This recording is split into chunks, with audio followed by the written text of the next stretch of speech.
you're away. Now Reed And is he in the has hot seat pretty much with your son all the with time. Trey Well, I don't honestly exposing him allegedly as being a sex offender. This is Trey's mother. I don't know. You know what I'm saying? Just thinking back on it, I don't know. But I would not really being honest and say that I think he was sending me away to get me out of the way.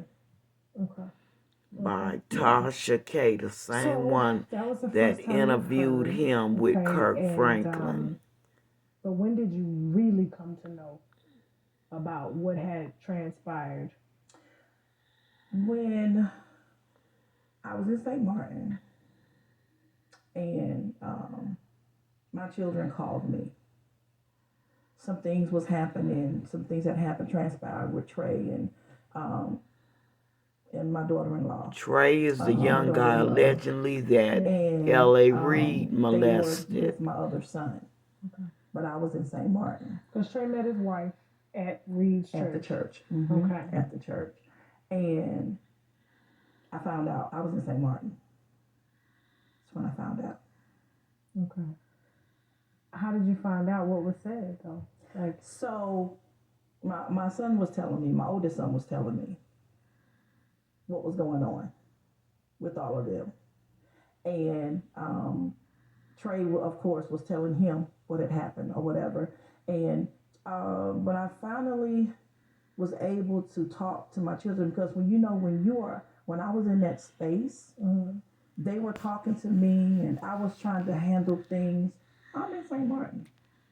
I'm not down here. I'm trying to make sure that my son is safe, trying to make sure. I'm trying to think in my mind, I'm like, this is not happening. This is not happening. So with me in my mind feeling this is not happening, then that's what I'm portraying when I'm talking to them on the phone, to my children. So I know it felt like to them that I don't believe what they're telling me. Right? So then that was another situation, you know. So they came to you while you were in St. Martin. I was in St. Martin. And he's dating, Trey is, with his wife now. They weren't married at the time, of course. Right. And then I guess this is when Reed had told them they had to leave the church or something? Yeah. Okay, because they wouldn't break up. Yeah, they wanted to keep them apart, and they didn't want, in the church, they didn't want none of the single young boys and girls being together and trying to date or anything like that. So that's what that was. But in the midst of them telling you that they're being put out the church is when you heard that Reed was possibly carrying on in a very inappropriate or doing inappropriate things to your son Trey. All of that at one time. I'm in St. Martin. What were they saying to you on the phone? Like, did they describe anything or? My oldest son. Okay, what did he was just telling me that he was doing stuff to Trey. Okay. Yeah, he was doing stuff to him, and because Trey told him specifics, so he was saying that how he touched him and did different things based on what Trey said to him. So I'm up here. At the time, I was still in school. Okay. I'm pastoring this whole church. I'm up here like I gotta get home. Okay. Like I gotta go. I can't stay up here. Did you ask Trey about it? When I talked to Trey, I did. It was briefly. Okay. Yeah, it was briefly. It's like it wasn't because things. Being honest, things really got heated, and it felt like to my children that I was not with them. It felt like I was against them or believing the opposite. Yeah. Like you didn't want to believe it. Like I didn't believe it. Yeah, that's the way it was. And I was like, this is not happening. Yeah. This is not happening. These are my children. And I got to go home. I got to get to my children. And because when it'll happen, like if your children telling you something, and you're sounding like you're with them, the other people, versus what they're telling you. If you're talking and they can't even, I'm mama. So what's there to question? If I'm telling you what's going on, what's there to question? Right. But I'm sitting here, and I was hesitant. I can honestly say that I was hesitant. Like you know, like this is not happening. That's the hesitancy. This is really not happening. I'm way over here. Nothing really sank in till I got back. And how long did it take you to leave St. Martin and get back to North Carolina to the boys? I think it was like maybe a few weeks. I would have came home right away. Did you talk to Reed anytime during that time? I did. And was it over the phone or Skype? It was over the phone. Okay. And what was that conversation like? He said he did all this stuff that Trey is saying he did to him. He did not do it. That's what he said. Okay. And you believed him? Asking. I didn't believe him. No, I didn't believe him. What it was I was in shock. I'm still in shock, like I'm even having this conversation with my leader, my then leader. So I'm in shock. And it wasn't about me not believing, even when I was talking to my children. It wasn't like I wasn't believing. I was in total shock, like this is not happening. Yeah. This is not happening. But at the time, when you're not saying words to make them believe that you believe them, because I never said I don't believe you. I'm just in shock. I'm up here. It was the I need to get home. It was Okay. Yeah. Okay. So, yeah, I didn't believe him. So you get back, and what's it like when you get back? Weird. It was so weird. It was so weird. I get back. I'm in the church, and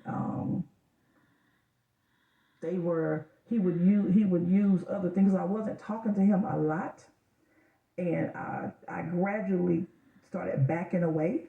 Talking about Reed? Yes. So okay, backing so away. You're still going to church. I'm still going to the church. So of course that's going to upset my children. We just had this conversation. Now I'm home from St. Martin. Why are you still at that church? Of course that's what they're saying. Okay. Why are you still there? But as a mom, there were the things in my mind, and I had a purpose still being there. Because there were things like being in the church. That wasn't the only thing. It was other stuff like it was very controlling, like our lifestyles and what we do and how we date and all this kind of stuff. So they were really in a specific area of my life. I was dating somebody, and I know you're not asking me for this. I'm just saying it because it fit with what I'm saying. Yeah. I was dating somebody out of the country, right? And they didn't want me doing that. Okay. That kind of stuff, trying to control who I talk to, and me being an elder in the church, not wanting me to share that with certain people in the church, like singles or whatever, as if it was going to affect them. It was that type of thing. So they're trying to tell me how to date, what to say to people, what not to say to people, and even in my house, I had a 3-bedroom condo. Trying to control how I run my house. So in your opinion, would you describe it as a cult? Yes.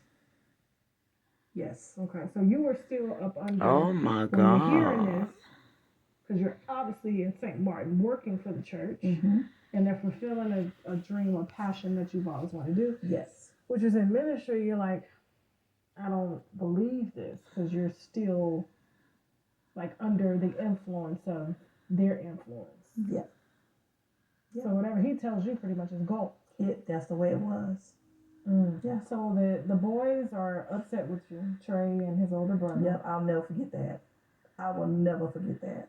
So when did you finally finally settled in and you were like, you know what? Okay, I gotta back away, because I know you said it took a couple weeks, and then did you ever have like another conversation with Reed to ask him after he told you it wasn't true? Did you ever have another conversation as you're backing away, or you just kind of backed away? Yeah, she described this as a cult. I didn't have another conversation.